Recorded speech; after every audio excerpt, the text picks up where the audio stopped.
Hey guys, it's Chrissy, and I'm sure if you follow me, you may have heard from my many posts about it, because I haven't shut up about it, that I was recently on the Dr. Daff show debating conservative women on trans rights. For those of you who don't know what Dr. Daff is basically similar to Jubilee. It's even shot in the same studio. You sit down in a completely black room and you guys basically debate on whatever you think is right, whatever you think is wrong, whatever you disagree on. And although for Dr. Daff it's structured a bit differently, you don't like go forward or anything. Instead, you have these little signs which are little thumbs up or thumbs down, and you basically use those to indicate whether or not you agree or disagree with whatever the prompt is. So obviously with mine being trans women versus conservative women, I was kind of in the middle. I was definitely that little middle ground barrier of trans women and the conservative women. I saw points on both sides, and even my answers reflected that. I'll admit, in some scenes, like especially about the sports topic, Dr. Daff, they didn't show me put the thumbs down for disagreeing with it. I mean, you see it for like less than half a second, but they show all the trans women, showing their thumbs up, and I was kind of like, not annoyed, but I was like, well, I feel like I should have been shown to disagree, because people were literally in the comments saying that I agreed with trans women being allowed in women's sports. And that's actually what we're here to talk about today. We're here to talk about the points that I made in the video, ones that I want to, go further in on that I said. And then I'm going to talk about some people who left comments and what the comments are saying about things that I've said. So without further ado, I guess let's just get into it. The first thing I just want to get out of the way is there was so many comments dragging the trans women, dragging me and this girls, because we introduced ourselves as trans women. And I would just like to say, we were told to introduce ourselves as trans women. We weren't like, oh, that's the first thing that comes to mind. No, we were told, hey, introduce yourself as a trans woman or whatever you identify as. And on top of that, the debate was called trans women versus conservative women. And the conservative women said, we are conservative, I am conservative. And the trans women said, we are trans, because that's kind of like the debate topic. So I don't know why people got so mad about that little segment, but I just wanted to quickly address that. Yeah, we were told to say, hello, I am XYZ and I am trans. So just throwing that out there. Now, to get to the meat of the debate. So the meat of the debate, or, my first point, was basically the topic was, is womanhood tied to biology? And I said that I think the point was redundant. I thought it was just whatever. There was really no point in having the discussion. You can say trans women are not, the same thing as real women and still treat us as women. And people basically got, I wouldn't say upset about it, because I only saw like really 2 or 3 comments like mention this, but in that saying, I had also said at one point that womanhood and trans women, we do share some things in common, like when it comes to social, basically everything, just society, how society would view and treat us. Passing trans woman who looks completely like a woman, who is, living her best life, whatever, doing whatever she wants, she's gonna be treated the exact same way as her cis counterpart. So that was kind of my point. And I saw some people reduce that point down to, I think womanhood is about looks, even though I had also specified repeatedly that there is so many aspects of womanhood that I as a trans woman will never understand. I'll never understand it. I could never fathom to understand it. I can never begin to understand it, because I am a trans woman. And I feel like people just didn't pay attention when I did say that, because I directly said that basically word for word. And also some people mentioned me being a nursing student, that I had mentioned that, and that as I said, being a nursing student, somehow I failed biology, and that I didn't know trans women were different than women, even though, like I said, I did specify that. So I'm saying it here again on my little channel that no, I don't think trans women are the exact same thing as women. Do I think that trans women are the same as men? I actually don't think that as well. I think trans women are our own little category. We're trans women. At the end of the day, what a man goes through in his whole life, he's not gonna be able to understand what it's like to be a trans woman. And the same thing as a woman. A woman's never gonna be able to understand what it's like to be a trans woman. We're our own little thing. We're our own little thing. We have our own little experiences. We have pretty much everything like ours. And I don't really think, or I don't think it's helpful to, correlate trans women and being the exact same thing as biological women, or in really any capacity, because I feel like it kind of waters down what being trans really is. and the experiences that at least I especially have gone through as a trans woman and will continue to go through throughout the rest of my life, because being trans doesn't really stop, does it? And another piece of it is that I do want to elaborate on my very first point, which was me saying that the whole conversation was just redundant, because it truly is. At the end of the day, people are just going to believe what they're going to believe. It's going to be almost impossible to convince someone that trans women don't experience womanhood, or vice versa, that trans women do experience womanhood. People are very rooted in their beliefs on this topic, and that's why I said that it's redundant. You can say that trans women are not real women and still treat us as if we are. And at the end of the day, to have that debate of is womanhood tied to biology, it's gonna have to have a whole other debate right before that. That didn't happen. That was the first prompt of the video. So that's kind of where, you know, I feel like it was redundant. Well, that was kind of all I had to say about that prompt, because I was pretty quiet in that prompt, and you know, I was more vocal on camera, but that didn't make it fully to the cut of the video. But the next prompt was, of course, trans women in women's sports. And like I said, everyone on the trans side, this was another thing I disagreed with everyone on my trans side, unfortunately, with. Everyone put their thumbs up. I had my thumbs down, because I just don't think trans women should be in women's sports. I think there's a lot of sports where they could be, definitely, for sure. And, you know, they could compete with women. Like I mentioned in the video, darts, which a lot of people had a problem with me mentioning darts. People said and swore up and down that men do have an advantage in darts. I truly don't believe it. The darts leagues don't believe it. Most of them are unisex, because that advantage really doesn't exist in a game like darts. So yeah. But on top of that, I did mention something, because someone in the comments had also said that, how are you a nursing student and you believe that trans women should be competing with women, when I never said that. Again, I feel like a lot of people in the comments just sort of lumped me in on the trans side and said you believe every single thing that they believe. And I do love every single person who was on that panel, including definitely on the trans side, my sisters. But, you know, we disagree on certain things, and that's fine. I have a disagreement with them on whether trans women should be in women's sports, whether trans women biologically on estrogen are going to, you know, compete at that same level of cis women, and that's fine. That's completely fine. But at the end of the day, I do have my beliefs, and I think it's kind of annoying, in all honesty, that people were kept like kind of lumping me in without listening to anything I said, because I very much did say explicitly that we should not allow trans women in sports based on the exception. Someone mentioned a comment that I had made when I said that I'm sure any woman in this room could kick my ass in women's sports. I would get my ass kicked in women's and men's sports. And they said, well, of course, just because you would lose doesn't mean every single other trans woman would.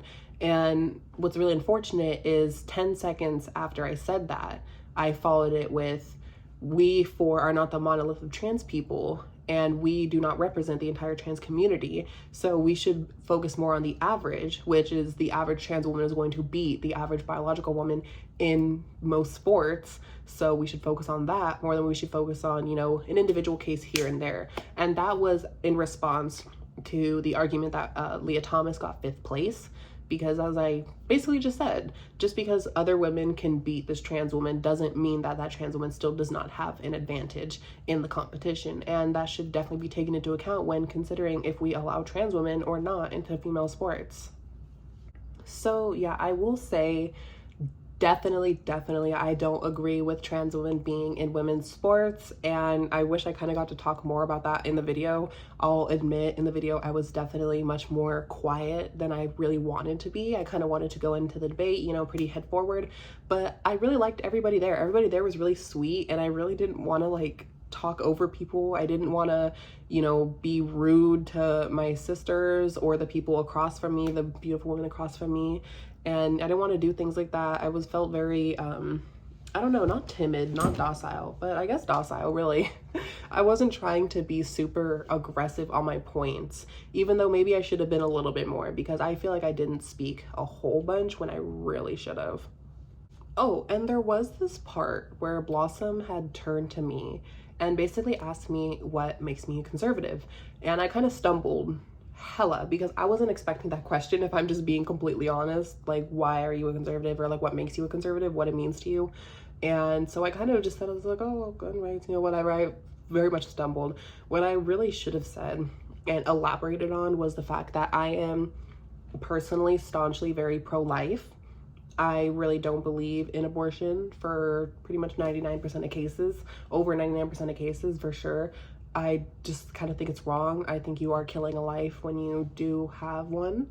And I'm not going to say that every single one isn't justified, because there's, of course, justifiable situations. But I think if the child is growing up and it's developing and it has no really anything wrong with it, then it shouldn't be aborted. That's personally my take on that issue. I also should have brought up, illegal immigration, which I am very staunchly against illegal immigration. I am very much for reforming the immigration system as a whole.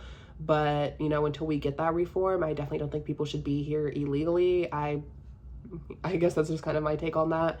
I'm definitely economically probably more conservative than anything else. I believe conservatives just handle the economy a lot better. I believe that they are better at knowing when to reallocate certain things, which we will get into later on for sure. And I also believe in just kind of more being a more traditionalist person and conserving, what we have. Obviously, I'm not a full conservative because, hello, but like, I'm not sure how to really describe it. I'm just more the traditionalist woman. When I have my husband, just like I said in the video, when I have my husband, when I have my kids, I want to be a little stay-at-home mom. I want to take care of my family. I want to be the matriarch. I don't want to have to, be working a job. When my husband works a job, I don't want to be like a moron in his family. Definitely not. Now, this next topic is probably going to be the one that I end up talking about the most, because I saw a comment that really annoyed the hell out of me, and then I also saw people misconstruing what I said, people taking things out of context, and it's just a mess. And also, I just didn't get to speak too much on this topic, as not nearly as much as I probably should have and wanted to, and I just didn't make some things clear as they should be. So I'm gonna set the record straight right now. So the topic was the trans movement is pushing their ideology onto children. Now, I came at it disagreeing, which even my boyfriend actually didn't agree with me on. And, we kind of got into it a little bit, but it's all a matter of perspective, because do I think trans people are pushing it onto children? No, personally, I really don't. Like, from everything that I've seen, do I believe that there is like people who do it? Yeah, I do. And I'm not even going to try to deny that, because it's an undeniable fact. There are people who do. But do I think that that's really put on trans people in general? No, I really don't. And the reason why, let me state it more clearly than I was able to in the video. It's simply because most of these predators, most of these people doing it just aren't trans. They're just not. I believe Emily, on the opposing side, actually named Lily Tino, talking about this is later on during the pronoun debate, but I very much was thinking of Lily Tino when I was thinking of people who push the trans ideology onto children. And I'm not going to say that's on the trans movement, because Lily Tino isn't trans. And I'm just going to say that flat out. People can disagree with me. People could argue with that. I don't think Lily Tino is trans. And to me, Lily Tino's a dude and always will be. And this isn't even me trying to push someone under the bus for being a predator, whatever. Because believe me, there's some people who 100% are trans and they're just really terrible, disgusting people. But Lily Tino is someone who is both not trans and also a very huge, disgusting person. Which brings me on to my point. Is it on trans people and the trans movement that this is happening? I genuinely don't think it is, because at the end of the day, the trans movement is a very big thing. I'd say almost any trans person is a part of it, almost. And how I phrase that is pretty much every trans person wants their rights. They want their rights to transition. They believe that it's the right to transition, which I believe is my right to transition. Of course, we want to not have anything taken away from us. We want to actually live our lives normally, and that's just how it is. And so I would say people are all in the trans movement, even if they don't think they are. And like for me, of course, I'm a part of the trans movement, because me getting up on that video speaking about trans rights and things like that is speaking up for the trans movement. I'm representing the trans movement in that video, just like the other 3 ladies with me were also doing. But we obviously all heavily disagreed, because the movement is just simply not a monolith. So do I think that the trans movement and trans people should be basically thrown under the bus because of a few bad apples that do horrific deeds? No, I really don't. Do I think that we should call out those bad apples and, you know, obviously shame them and make sure that they know they're not welcome? 100%. 100%. I am fully in favor of that. I have done it myself on several occasions. I was part of a whole organization that did something similar, which also brings me on to the next point. People saw me say I was part of an organization that fought for this, you know, whatever. I don't know if I said fought for or fought against, but, you know, I'll have the video clipped. But people were definitely thinking that what I said, I was talking about fighting for kids' right to transition. I was not ever fighting for kids' rights to transition. There's very few people who actually recognize me from my Gays Against Groomers days, because I was a part of Gays Against Groomers for about 6 months. And, you know, I have my own personal opinions on everything that went down there and how it was. But at the end of the day, I do believe in a lot of what they fought for back then. And I do believe in what the cause was originally for. And I believe in, you know, kids should not transition. That's just simply how I think. I don't think kids should be able to medically transition for such a multitude length of reasons.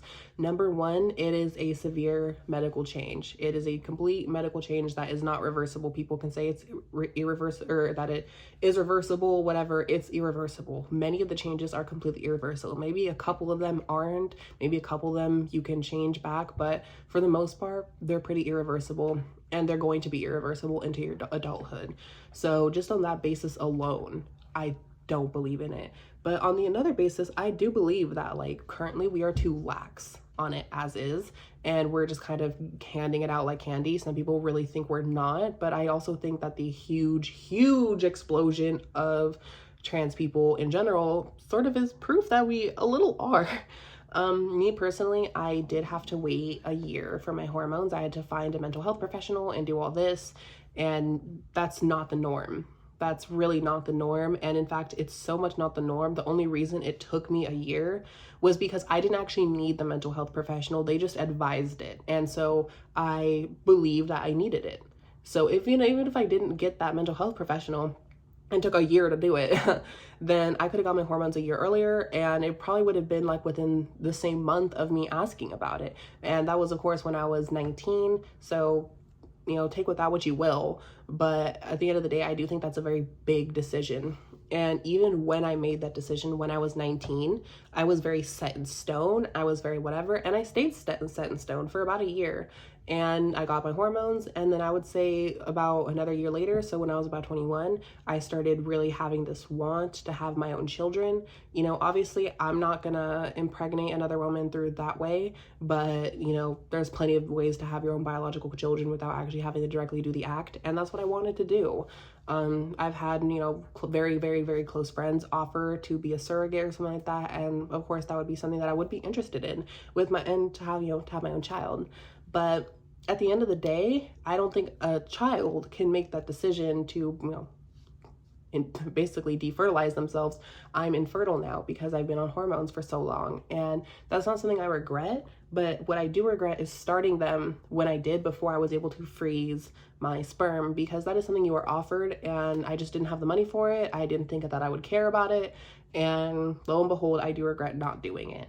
And if me at 19 and 20, you know, had this change of heart at 21, after having been set in stone this whole time, I'm gonna do this, I'm gonna do this, I'm gonna do this, and I still had something about it that I disliked, that I really wish I had held off on, I'm not gonna expect a child to be able to have the capacity to make that much of a long-term decision. I do believe it is their right when they turn 18, but I just don't believe that when you're young, it should be allowed. Also, that's not even getting into the fact that there's so many complications, even with your own transition, that could happen as a result of doing it too young and being too little when you start. Well, I mean, I guess the best and perfect example we have is really Jennings, and the fact that she was not able to fully complete her bottom surgery and had to have several rounds of it due to transitioning as a child. Now, Jennings is, of course, a reality TV star. She has money, she's rich, and that's wonderful, lovely, and I'm so happy for her that everything got to work out for her in the end. But the vast majority of people just don't have that kind of money. They don't have that kind of wealth. They don't have the kind of ability to be able to have corrective surgeries. So many trans women save up for years just to have the surgery itself, and then needing to have the surgery again correctively that probably won't be covered by insurance, at least not fully, that to me is a serious danger. If everyone had that kind of money, everyone had that kind of access, whatever, but you could strike that off as a point, but that's just simply not the case. So to me, that's just a very obvious big no-no about whether or not we should allow kids to transition, because it could hurt their transition in the long run. And I simply just haven't seen enough proof that it will help your transition in the long run for me to justify being like completely on board. And I haven't seen enough proof that it'll just help people, period, more than it'll harm in its current state and in its future states, honestly, to make me really get on board with the idea of allowing a child to start their transition medically.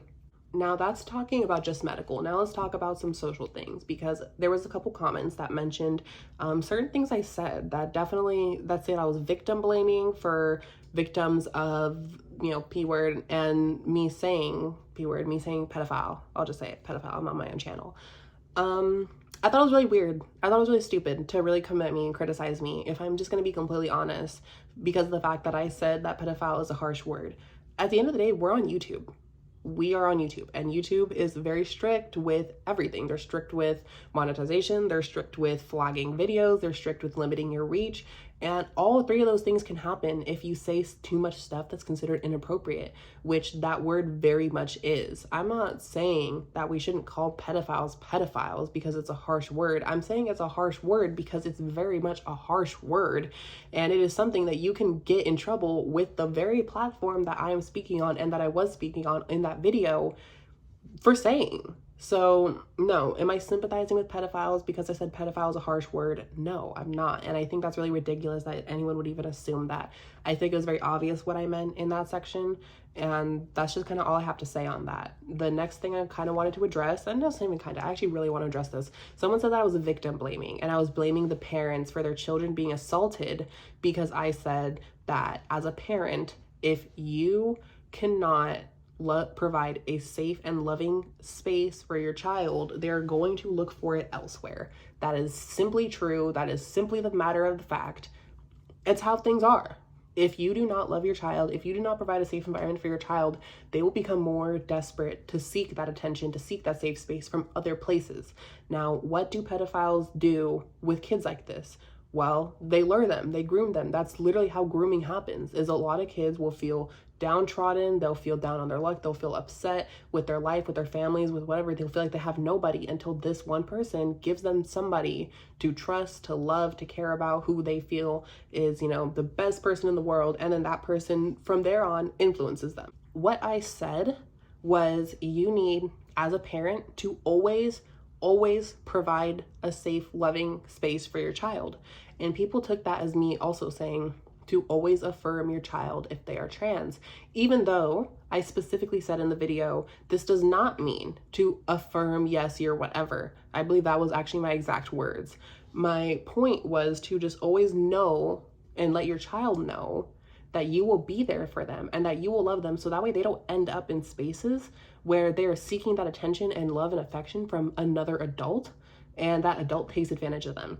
That doesn't mean that every single person in the LGBT is going to take advantage of a distrodden child, but there are people who definitely lurk in those communities in the exact same way that pedophiles would lurk in the Catholic Church to do the exact same thing to downtrodden boys. People will do the exact same thing to people in the LGBT. Pedophiles search for where kids are going to be most vulnerable, where kids are going to be the most upset, where they're going to be the easiest to groom. And unfortunately, a lot of those kids end up being LGBT because of the reactions from their parents or from their families that outcast them and make them feel like pariahs and black sheep, because as I said, they go searching for it somewhere else, and there's always going to be malicious people out in the world who are looking to take advantage of an upset, lonely child. And so my point was, even if you do not believe a single bit of the trans thing, you don't have to. You don't even have to tell your child, oh, you're so trans, you're so right about being trans. What my point is that you should always make sure to talk to your child, to love your child, and let them know that even if you were not to agree, it is still safe to come to you and talk to you, and that you will love and support them no matter what. That's all. You don't need to actually do all their transition and, need to do all that. Just know that you'll support them as an individual. Now, let's talk about the pronoun topic, because the pronoun topic was pretty funny. Kitty is having his little scary eye moment in the background. Basically, the topic was everyone should respect pronouns.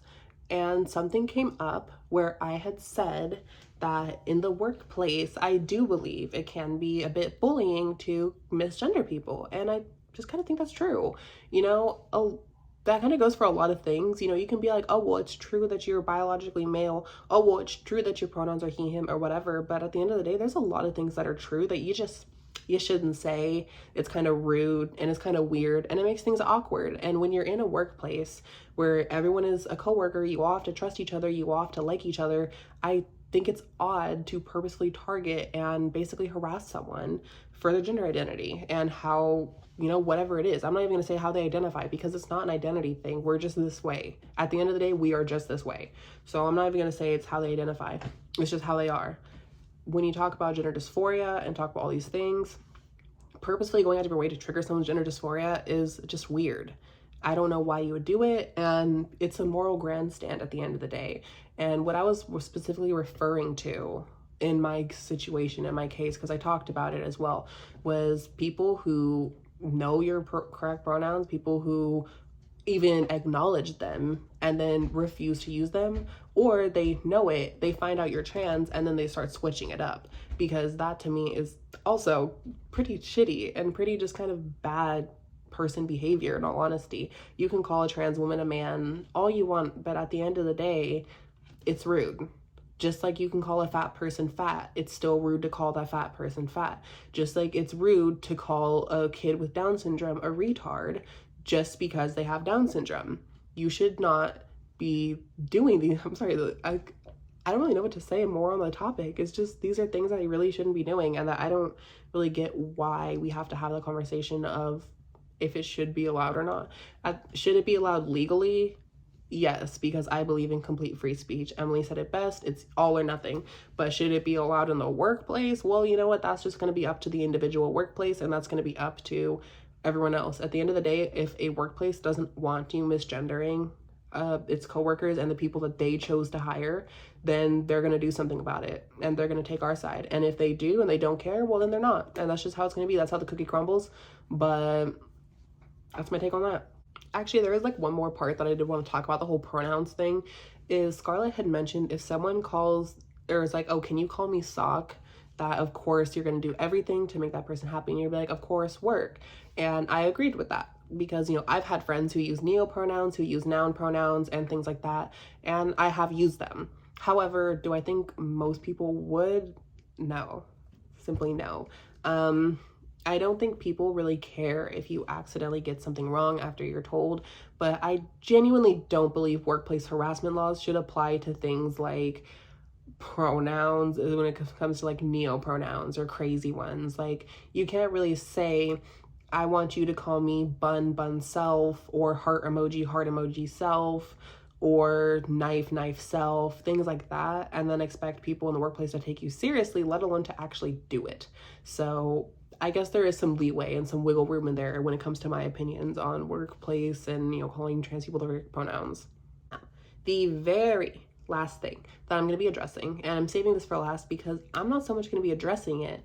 My co-star Staceia actually is, because it is a comment that was left towards her that was really left towards all of us, but a lot towards her and what she specifically said. So I wanted to let her be the one to speak up and say exactly what she feels on the comment. And, of course, I'll add my own input, but it was just a really ridiculous comment to me to make. It was basically saying that we as trans women are completely invalid because we get excited about people calling us like women, or people referring to us as she, or something like that, and that real women don't do that.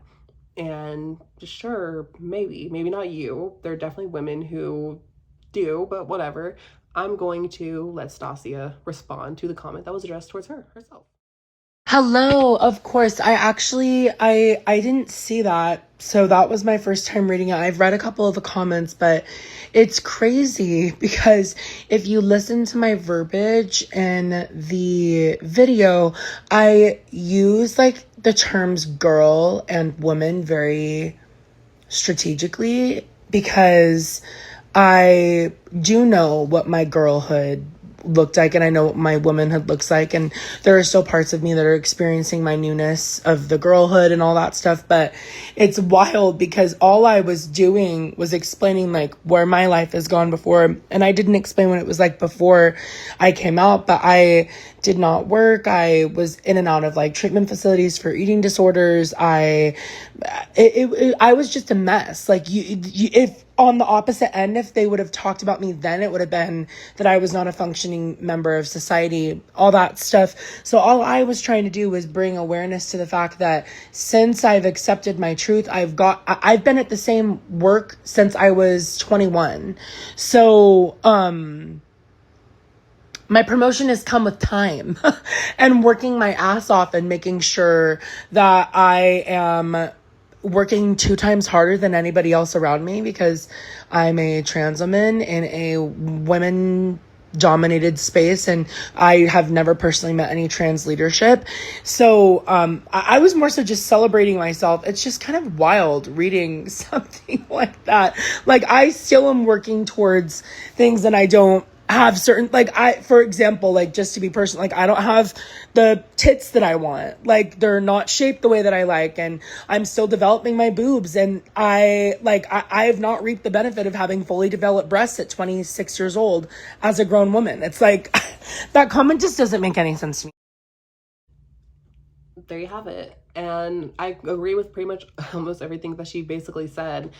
You, as a commenter or whatever, you really don't understand what it's like to have dysphoria, what it's like to go through these things. Of course, after we transition, things are always going to naturally go up. Things are always going to go up because at the end of the day, we're treating our dysphoria. We're not living with this horrific illness. And, of course, well, technically we are living with it, but it's not as severe and it's not as crappy as, prior to transition.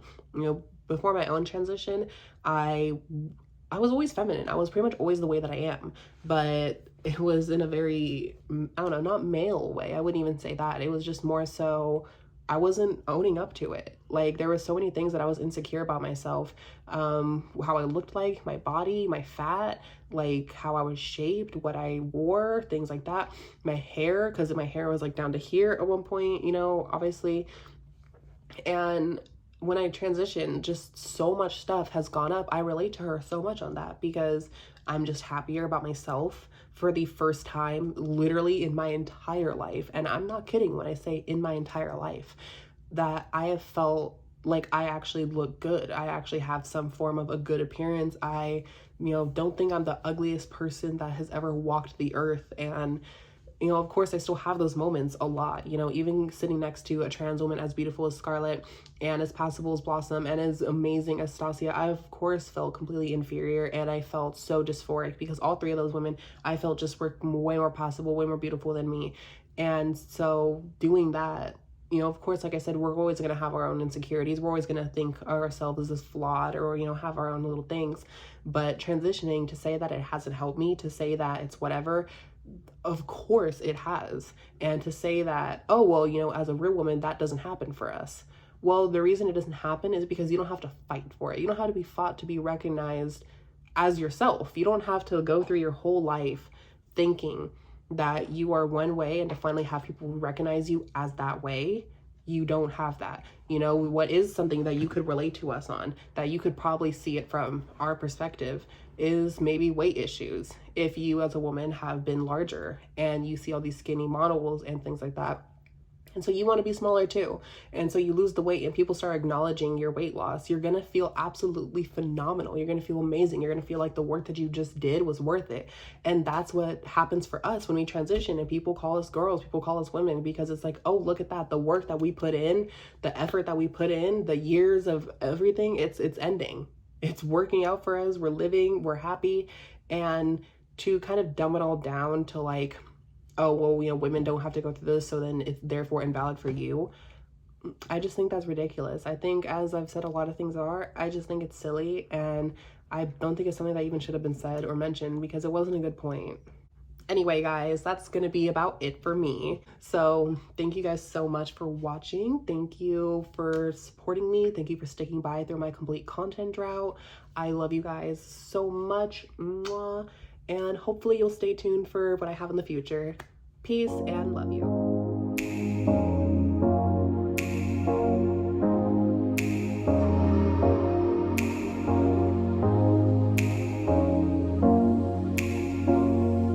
You ready? Brave girls.